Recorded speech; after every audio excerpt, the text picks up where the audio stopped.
Thank you very much. Look at me. Outreach is dangerous. Black eyes. I fell off a ladder in search of props for a program.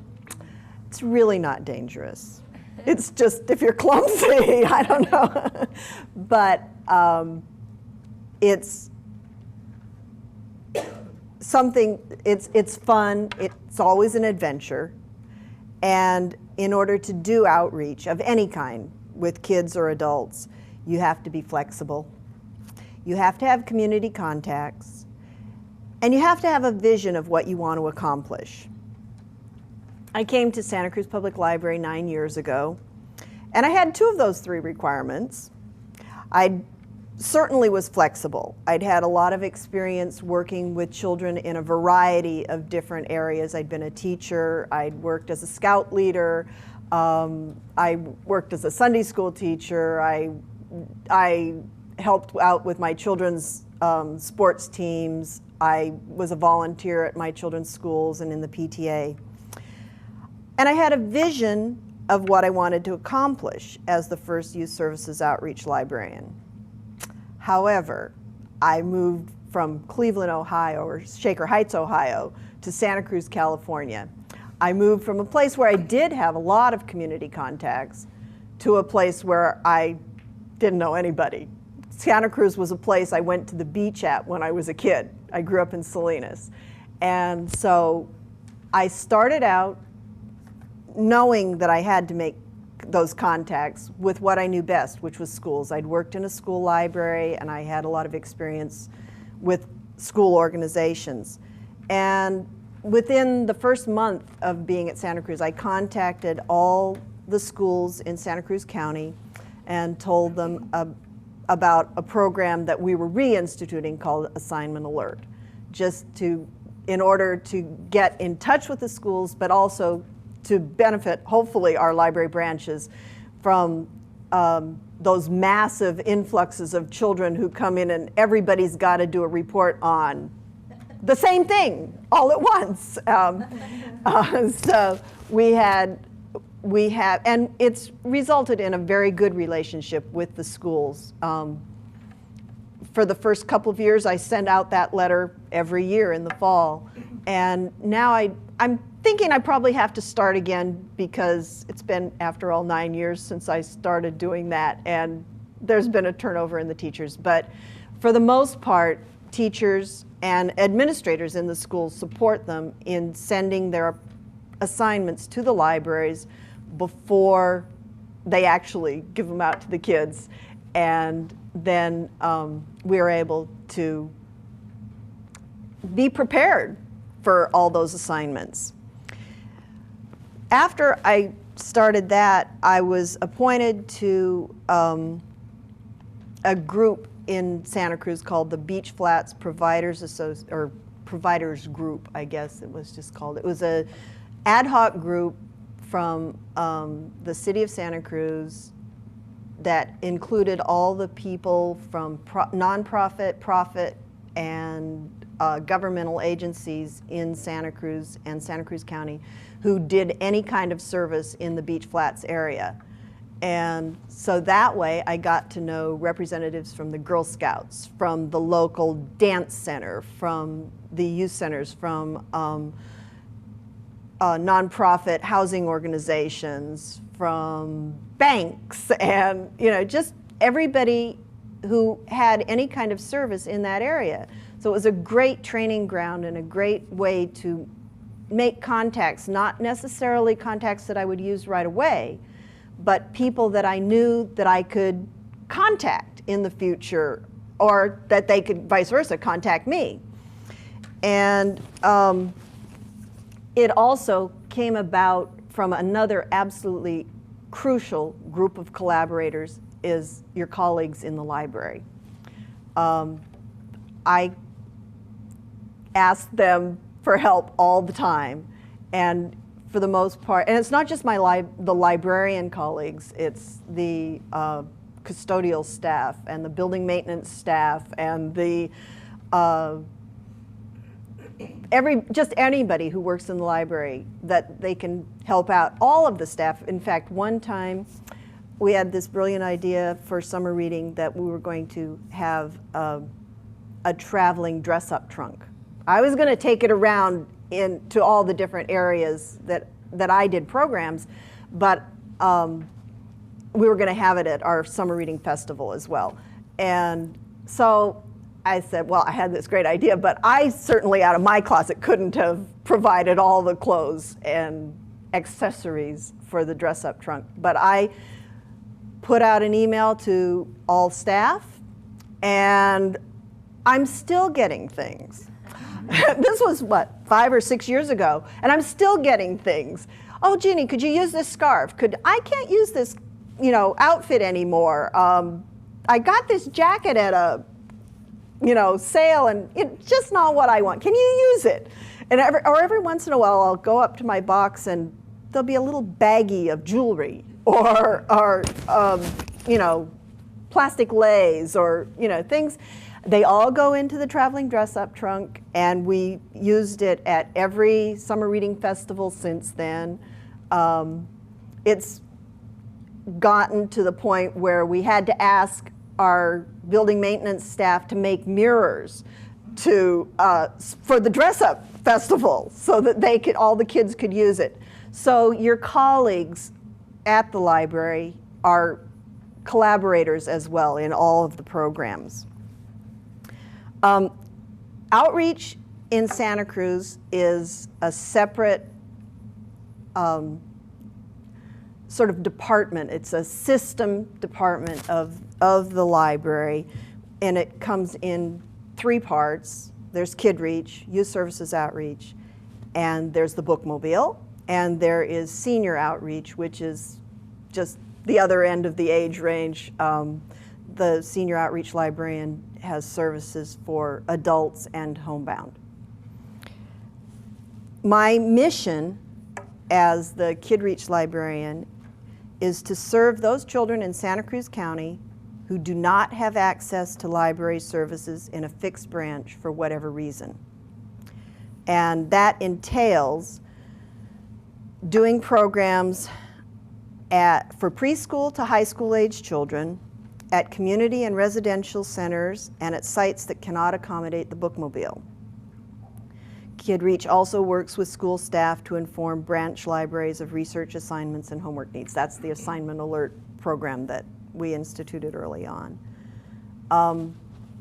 As an outreach librarian, no day is ever like the day before or the day after. Even though I have a schedule, the most important thing about my schedule is that it's flexible, and it changes daily. It changes hourly some days. And so I think that after getting those contacts, well, even before making those contacts, flexibility is the real key to doing outreach work. When I started in outreach, most of the programming I did was at low-income housing communities or farm worker communities, and because they're in areas where the children can't get to the library. There's no transportation, no public transportation. Their parents don't have cars, and many of the farm worker communities, a library was just totally unknown to their culture. The first question they always ask when they come on the bookmobile is, and you say, do you want a library card? They say, well, how much does it cost? It's free. But that's a real, they think it's a barrier to using libraries. So it's part of our mission and our job to make sure that people from other cultures realize that we want to take away the barriers to library use. And one of those ways is to introduce children to libraries at a very young age, even if it's taking the library to their community. And I started out by doing regular preschool story times at a variety of different sites around the county, with the difference between doing outreach story time and doing a story time in a branch library is that most of the time you just have kids when you're doing an outreach story time. The parents don't come. They send their children off. It's safe. They're in their own community room, and they can safely send their child off and, you know, do the laundry or whatever it is that they have to do without the 2-year-old underfoot. They send the 2-year-old off with the 4-year-old or the 6-year-old to do the program, to come to hear stories. So you don't have adults there. And one of the things that we did for that was institute a teamwork project aspect to all of our programming. We just don't do outreach programs by ourselves. We always go with a partner, someone who can handle an emergency, who can make the phone call for the emergency, who can, you know, take the screaming child out of the room or comfort him or her while the other person does. Someone who can set up while the other person is, you know, chatting with the kids or doing the actual stories beforehand. And it's worked out really, really well. Even better than we anticipated. My partner for a long time in going out and doing the story times recently we had a librarian out sick, and so she substituted for her at a story time in her branch, and she came back and she said, "This was so easy. I can't believe it. It was so easy. We had all these moms there and they were all participating and it was so great. And you know, it was such a wonderful experience for her." She said, "We did such good work, Jeanne." And it's different work. It is really good work, but it's also very different than doing anything in a branch setting. When you do get adults to come to your story times, they want to participate just as much as the kids do. And if you have a craft, you have to have enough for all the moms to do the craft as well as the kids. They don't want to share. They want to do their own. And that was a sort of surprising thing to me, but when I thought about it, I realized that this was a group of people the parents had never had this experience as a child.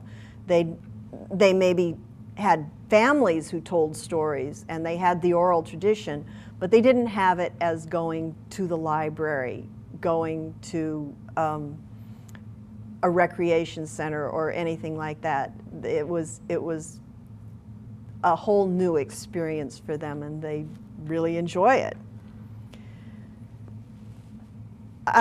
As we got going and the children that we had started out doing preschool story times with grew a little bit older, we realized that there was a need to do school-age programs, and particularly to hook up with the after-school and the homework center programs at all the various places that we went.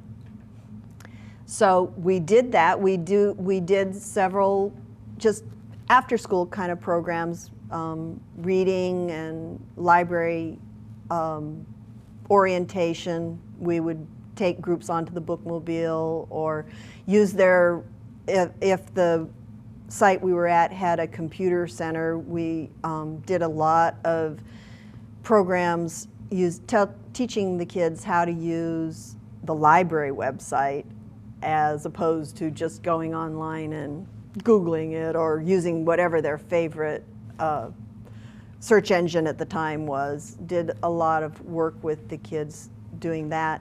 And then it turned out that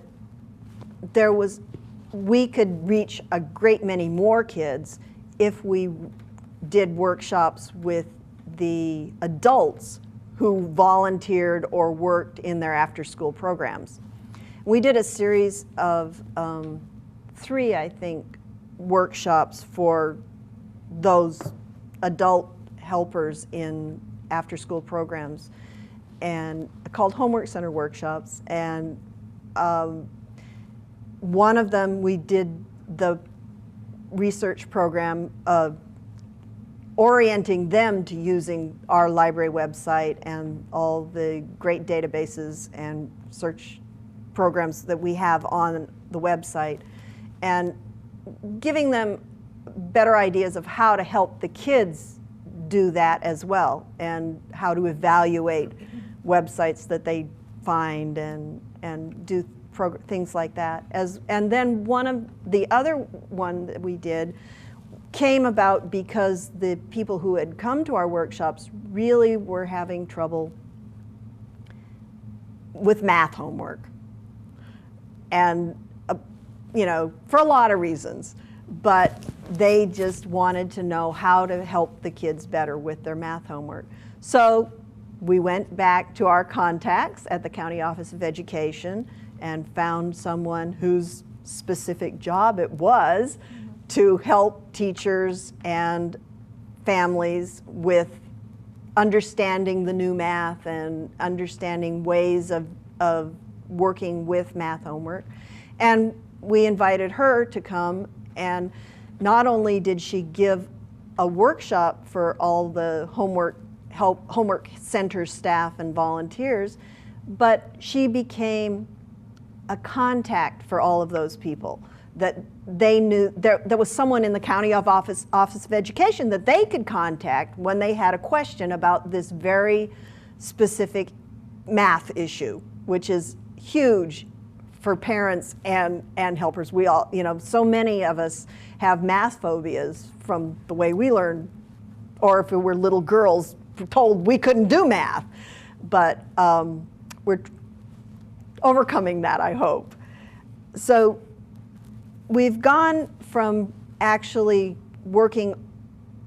doing programming all the time with children to doing a lot of programming with the people who work with those children, all, you know, for either after school or as caregivers during the day. And I think the other thing, I want to talk again about flexibility. When we were going out to a variety of different sites 3 or 4 times a week, I had a huge key ring, a key to every different community room that I was doing a program in. And we'd get there, 10 or 15 minutes before the program was going to start, and the key wouldn't work. And there wouldn't be anybody around. And they changed locks in those places fairly frequently, and they could have changed it since the last time we were there, and didn't remember that they'd changed it, that we had a key, that we were coming. So you've got a program planned for using the room. No, you're going to be outside.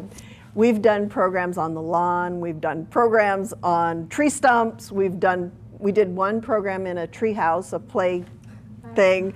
We had fortunately a very small group of kids, and they were all willing to get up in the tree house with us and read the books. But it was that or sit on the dirt, and which we've done too. We carry a tarp in the back of our KidReach van and pull it out when we have to use it for any, when we can't be inside. The other thing is that if you've got a program planned, that means sitting around and you don't have a place to sit around, you have to think and do it. And a couple times I had gardening programs planned. It's a great theme for story times, pretty much any time of the year. But instead of reading the books, we did a tour of the gardens in the housing area where we were, because that was what was available. There was no place to sit and do the program. And the kids love that, because they could show us where they lived and where their parents gardened, and all the, they could take ownership of the program that way. So it was worked. It's in education, we call that the teachable moment, and you really, really, really have to recognize and take advantage of those teachable moments, in particularly when you're doing outreach library services.